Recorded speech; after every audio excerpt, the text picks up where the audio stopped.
আজ খুব সহজ উপায়ে পারফেক্ট ঝরঝরে ভুনা খিচুড়ি রান্না করে দেখাবো। নতুনরাও একদম ঝটপট এটি রান্না করে নিতে পারবে। বৃষ্টির দিন কিংবা যে কোনো সময় এরকম এক প্লেট ভুনা খিচুড়ি থাকলে আর কিছুই লাগবে না। তো ফ্রেন্ডস, আমি তৃপ্তি আর তোমরা দেখছো তৃপ্তির রসোই ঘর। তাহলে চলো আর দেরি না করে শুরু করে দিই। রেসিপিটি হুবহু জানতে স্কিপ না করে পুরো ভিডিওটির সাথেই থেকো। তো প্রথমেই খিচুড়িটা রান্না করার জন্য এখানে আমি হাফ কাপ পরিমাণ নিয়েছি মসুরির ডাল, আর মুগ ডাল নিয়েছি 1 কাপ পরিমাণ। এখানে আমি সোনামুখী মুগ ডালটা নিয়েছি। এই মুগ ডালের স্মেলটা অনেক ভালো হয়। এটা দিয়ে খিচুড়িটা রান্না করলে খিচুড়ির স্মেলটাও অনেক ভালো হয়।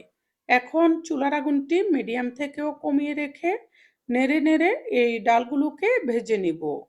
খুব বেশি ভাজবো না, হালকা লালচা মতো হয়ে এগুলো থেকে সুন্দর সুগন্ধ আসলেই হবে। তবে খেয়াল রাখতে হবে যেন পুড়ে না যায়।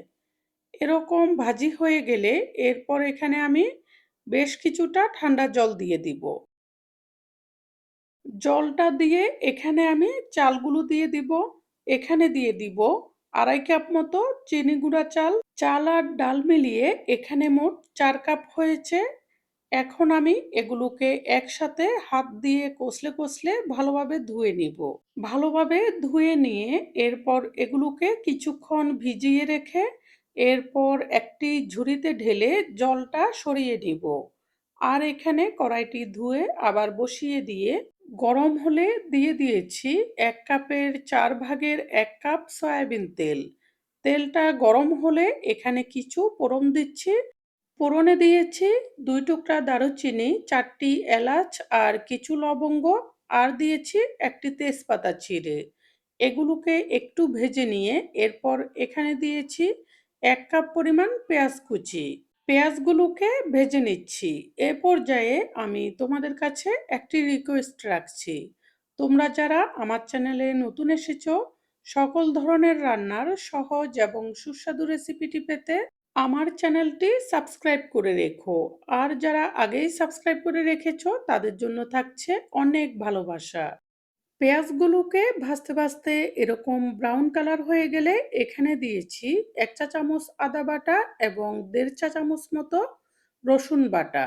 এখন এগুলোকে পেঁয়াজের সাথে আরো একটু ভেজে নিচ্ছি। এগুলোকে একটু কড়া করে ভেজে নিলে খিচুড়ির স্বাদ এবং স্মেলটা অনেক ভালো হবে। এভাবে ভাজতে ভাজতে যখন এগুলো এরকম লাল লাল মতো হয়ে যাবে, এ পর্যায়ে এখানে অল্প করে জল দিয়ে দিব।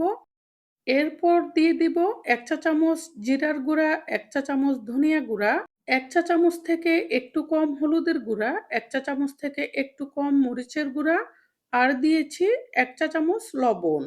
এখন এই মশলাগুলোকে নেড়েচেড়ে ভালোভাবে কষিয়ে নিব। মশলাটাকে ভালোভাবে কষানোর উপরেই কিন্তু ভুনা খিচুড়ির স্বাদ এবং সুগন্ধটা বেশিরভাগটাই নির্ভর করবে। ভালোভাবে কষানো হয়ে যখন মশলা থেকে তেলটা আলাদা হয়ে যাবে, এ পর্যায়ে চাল ডালগুলো দিয়ে দিয়েছি। এখন এই চাল ডালগুলোকে নেড়েচেড়ে মশলার সাথে একটু ভেজে নিব। এতে করে রান্না করার পর খিচুড়িটা ঝরঝরে হবে। এভাবে কিছুক্ষণ ভেজে নেওয়ার পর এখানে আমি জলটা দিব। এখানে যেহেতু চাল ডাল মিলিয়ে 4 কাপ দিয়েছি, সেজন্য জলটা দিব এর ডাবলের থেকে কিছুটা কম। চাল ডাল যদি পুরাতন হয় সেই ক্ষেত্রে জলটা অবশ্যই ডাবল দিতে হবে। এখানে আমি যে কাপটা দিয়ে চাল ডাল মেপে দিয়েছি সেই কাপটা দিয়েই 8 কাপ থেকে একটু কম জল মেপে রেখেছি, সেইগুলো দিয়েছি। আর জলটাকে অবশ্যই ফুটিয়ে দিতে হবে। জলটা দেওয়ার পর এগুলোকে একটু ভালোভাবে নেড়ে দিচ্ছি যাতে কোনো প্রকার দলা পাকিয়ে না থাকে। এরপর এগুলোকে ঢাকনা দিয়ে ভালোভাবে ফুটে উঠলে চুলার আগুনটি ডিম করে বসিয়ে রেখেছি।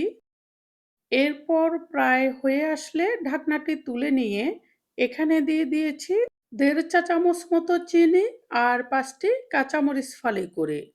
এখন এগুলোকে নেড়ে ভালোভাবে মিশিয়ে দিব। এখানে খিচুড়ির পারফেক্ট স্বাদটা পেতে অবশ্যই চিনিটা দিতে হবে। যদি সমস্যা থাকে কমিয়ে দিবে। এভাবে মেশানো হয়ে গেলে এরপর এগুলোকে সুন্দরভাবে একসাথ করে দিয়ে ঢাকনা দিয়ে আরো ২ মিনিট মতো এভাবে রেখে দিব। তাহলে চাল ডালগুলো একদম পারফেক্টভাবে সেদ্ধ হয়ে যাবে। আর খিচুড়িটাও একদম ঝরঝরে হবে। দেখো খিচুড়িটা কতটা সুন্দর হয়েছে। আমি মনে করি এর থেকে সহজ আর কোনো ভুনা খিচুড়ি রেসিপি হতে পারে না। অবশ্যই তোমরা এটা ট্রাই করে দেখবে। তোমরা চাইলে এ পর্যায়ে এগুলোকে সার্ভ করতে পারবে। আর যদি চাও কিছুক্ষণ রেখে দিবে, সেই ক্ষেত্রে সামান্য ফাঁক রেখে এগুলোকে ঢাকনা দিয়ে রেখে দিবে। এভাবে রান্না করে দেখলেই বুঝতে পারবে এটা খেতে কতটা মজার হয়। রেসিপিটি কেমন লেগেছে অবশ্যই কমেন্ট করে জানাবে। যদি রেসিপিটি ভালো লেগে থাকে লাইক, কমেন্ট এবং সাবস্ক্রাইব করে সাপোর্ট করবে আরও নতুন নতুন রেসিপি উপহার পাওয়ার জন্য।